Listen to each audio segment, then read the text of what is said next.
اس وقت مدارس و مکاتب کو تالا بندی اور مستقل بند ہونے سے بچانا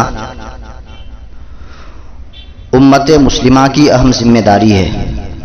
بات صرف بچوں کی نہیں بلکہ مدارس و مکاتب کو زندہ رکھنے کی ہے، کیونکہ اگر یہ باقی نہ رہے تو آئندہ وقت میں امت مسلمہ کے پاس بچے تو بے شمار ہوں گے، مگر ان بچوں کو علم دین اور قرآن پڑھانے کے لیے نہ تو کوئی مدرسہ ملے گا اور نہ ہی کوئی مولوی اور حافظ، کیونکہ جب مولویوں کو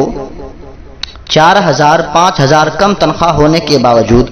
15 20 ماہ سے تنخواہ نہ ملے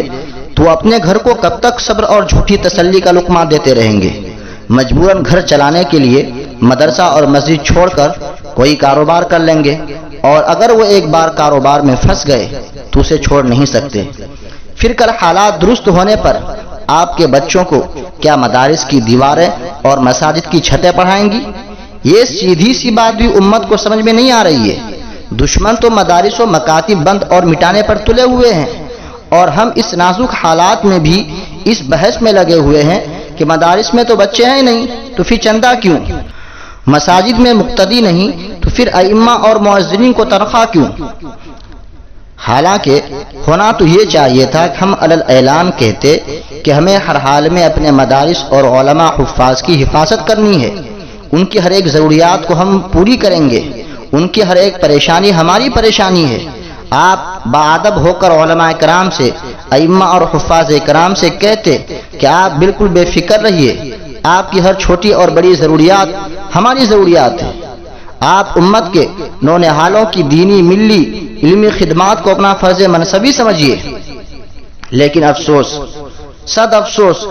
2 سال سے مدارس کا چندہ بند ہے اور مکاتب بھی بند ہے، جس کی وجہ سے 15 20 ماہ سے مدارس کے اساتذہ کو تنخواہ نہیں ملی۔ لیکن کیا مجال ہے کہ امت کا کوئی فرد کسی مولوی کی خبر گیری کے لیے اٹھا ہو؟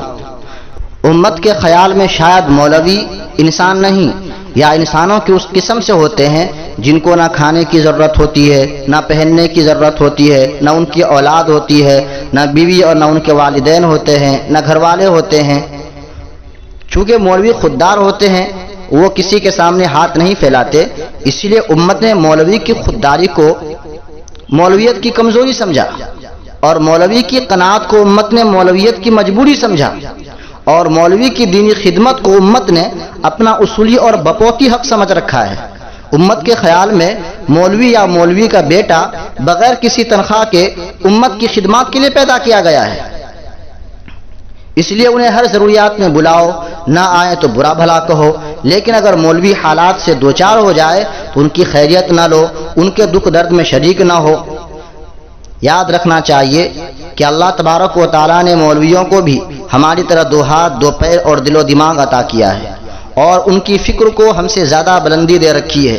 جس کی وجہ سے وہ دنیا میں ہم سے زیادہ کما سکتے ہیں اور ہم سے زیادہ خوشحال زندگی بھی گزار سکتے ہیں۔ مگر کیا ہوگا امت کے نونہالوں کا اور ہماری آئندہ نسلوں کا؟ یہ سب بددین ہو کر مرتد ہو جائیں گے۔ کل جب ہم اپنی نسلوں کو بے حیائی اور گناہوں کے راستے پر دیکھیں تو ہم اپنے آپ کو ہی ذمہ دار ٹھہرائیں، اور ان تمام کا گناہ مولویت کی ناقدری کی وجہ سے ہماری اور آپ کی گردنوں پر ہوگا، اور ہم ہی اور آپ اس کے ذمہ دار بھی ہوں گے۔ لہٰذا ہم اپنے علاقے کے مدارس، مکاتب، مساجد اور جتنے بھی دینی مراکز ہیں ان کا خیال رکھیں، اور ان میں رہنے والے علماء حضرات، حفاظ اور جو بھی دینی مبلغین ہیں ان کا بھی خیال رکھیں۔ یاد رہے کہ بحیثیت مسلمان مدارس، مکاتب، مساجد اور دینی مراکز کو زندہ رکھنا ہماری ذمہ داری بنتی ہے۔